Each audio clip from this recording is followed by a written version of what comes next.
여러분, 혹시 대화하다가 갑자기 어색한 침묵이 흐를 때 무슨 생각하세요? 보통은 무슨 말을 해야 하나 고민하게 되죠? 자, 그럼 인공지능은 어떨까요? 오늘 바로 이 AI가 침묵을 어떻게 계산하고 또 이걸 이용해서 우리를 어떻게 속이는지 그 기술을 한번 제대로 파헤쳐 보겠습니다. 친구랑 막 신나게 얘기하다가 갑자기 말이 딱 끊기는 순간 다들 한 번쯤 겪어보셨죠? 그럴 때 우리는 무슨 말하지? 막 머릿속에 복잡해지잖아요.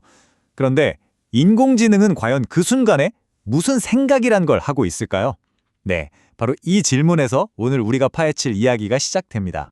자, 그럼 먼저 AI가 이 짧은 침묵을 얼마나 교묘하게 사용하는지부터 한번 볼게요.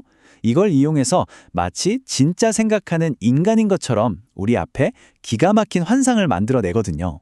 생각해보세요. AI랑 대화하는데 얘가 갑자기 하고 멈춰요. 그럼 우리는 지금 생각 좀 하나 본데? 하고 느끼잖아요. 근데요, 사실 그게 무슨 깊은 고뇌의 순간 그런 게 아니라는 거죠. 그냥 인간의 자연스러운 멈춤을 흉내내는 거예요. 우리한테 나는 생각하는 기계야 라는 환상을 심어주려고 아주 정교하게 계산된 기술일 뿐입니다. 자, 근데 이 기술을 제대로 이해하려면요, 우리가 먼저 알아둬야 할 핵심 용어 몇 가지가 있습니다. 이 개념들만 딱 잡고 나면 AI의 속임수가 훨씬 더 명확하게 보일 거예요. 자, 그럼 하나씩 살펴볼까요? 네, 첫 번째 용어는 바로 포즈 필러즈입니다. 말 그대로 침묵을 채워 넣는 것이라는 뜻이죠. AI가 로봇처럼 딱딱하게 말하면 이상하잖아요. 그러니까 인간처럼 자연스럽게 들리게 하려고 이라던가 같은 소리를 일부러 인공적으로 만들어 놓는 그런 장치라고 보시면 돼요. 다음은 interlocutors.라는 단어인데요. 이건 그냥 대화 상대라고 생각하시면 편해요. 이 글의 맥락에서는 AI가 나 인간 같지? 하고 설득해야 하는 대상. 네, 바로 우리를 가리키는 말입니다. 그리고 마지막으로 machine inference. 우리말로는 기계 추론입니다. 이건 뭐랄까? AI 버전의 나름 근거 있는 추측이라고 할 수 있겠네요. 예를 들어서 이 정도 침묵이 흘렀으니까 여긴 소리 같은 걸로 채워넣는 게 더 자연스럽겠는데? 하고 AI가 스스로 판단하고 결론 내리는 바로 그 과정을 말하는 겁니다. 자, 좋습니다. 이제 필요한 도구는 다 갖춰졌어요. 방금 배운 이 개념들을 가지고 이 글에서 가장 복잡하면서도 제일 중요한 문장, 이른바 킬러 문장을 같이 한번 뜯어보겠습니다. 바로 이 문장인데요. 와, 딱 봐도 길고 복잡해 보이죠? 근데 절대 겁먹으실 필요 없습니다. 우리가 방금 배운 단어들을 도구 삼아서 이 문장의 진짜 의미가 뭔지 한번 조각조각 나눠서 파헤쳐 볼게요. 이렇게 복잡해 보이는 문장도요, 사실 핵심 뼈대만 딱 추려내면 정말 간단해요. 그게 뭐냐면 두 가지 큰 문제가 중요하다, 이겁니다. 진짜 간단하죠? 그럼 그 두 가지 문제가 대체 뭔지 지금부터 하나씩 살펴보죠.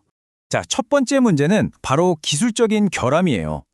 그러니까 AI가 짧은 침묵은 기가 막히게 흉내내는데 침묵이 조금만 길어지면 거기서 바로 티가 나는 거죠. 어쩔 줄 몰라 하는 그 서투름을 그대로 드러내고 만다는 겁니다. 어색함을 감추질 못하는 거예요. 그리고 두 번째 문제는 AI의 추론 방식 그 자체에 있습니다. 이게 무슨 말이냐면 AI는 기본적으로 침묵을 텅 비어 있는 공간이라고 생각한다는 거예요.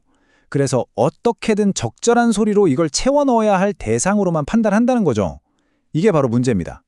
자, 이렇게 단어 뜻도 알고 문장 구조도 뜯어보고 나니까 이제 이 글을 쓴 사람이 어떤 논리로 이야기를 끌고 나가는지 그 흐름이 좀 보이기 시작하죠? 그럼 한번 그 머릿속을 따라가 볼까요? 이 작가의 논리 구조는 이렇습니다. 먼저 AI는 짧은 침묵을 흉내내서 사람인 척한다. 이게 전제예요. 그러다가 하지만 긴 침묵 앞에서는 그 한계를 드러낸다. 여기서 이야기가 전환됩니다. 그리고 마침내 이것은 결국 AI가 침묵보다는 소리를, 없는 것보다는 있는 것을 더 선호한다는 증거다 라는 핵심 결론에 딱 도달하는 거죠. 바로 이 두 가지 모습이 AI의 세계관을 정말 극명하게 보여주는 거예요. 한쪽은 소리나 데이터처럼 명확한 신호가 있을 때 아주 편안해하는 AI의 모습이죠. 그런데 다른 한쪽은 어때요? 인간의 그 의미심장한 침묵 앞에서는 뭘 해야 할지 몰라서 혼란에 빠져버리는 그런 한계를 여실히 드러내는 겁니다. 자, 그럼 지금까지 나온 이 모든 내용을 싹 종합해서 가장 중요한 핵심만 한번 뽑아볼게요. 과연 AI에게 침묵이란 무엇인가? 이걸 최종적으로 정리해 보겠습니다. 정리하자면 이렇습니다. AI는 짧은 침묵으로는 우리를 그럴싸하게 속일 수 있어요. 하지만 긴 침묵 앞에서는 결국 그 한계가 드러나죠. 본질적으로 소리를 더 좋아하거든요. 그런데 여기서 진짜 놀라운 포인트가 나옵니다. 뭐냐면 최근 AI는 이 침묵마저도 분석이 가능한 데이터로 보기 시작했다는 거예요. 침묵을 그냥 텅 빈 것이 아니라 의미 있는 정보로 인식하기 시작했다는 거죠. 이건 정말 큰 변화입니다. 자, 마지막으로 여러분께 이 질문을 하나 던지면서 마무리할까 합니다. 만약에 말이죠, AI가 언젠가 인간의 모든 침묵, 그 속에 담긴 어색함과 깊은 의미까지도 완벽하게 구사하는 그런 날이 온다면 과연 우리는 그걸 생각의 증거라고 봐야 할까요? 아니면 그냥 한 단계 더, 훨씬 더 정교해진 계산의 결과물로 봐야 할까요? 한 번쯤 생각해 보시면 좋겠습니다. 오늘 이야기는 여기까지입니다.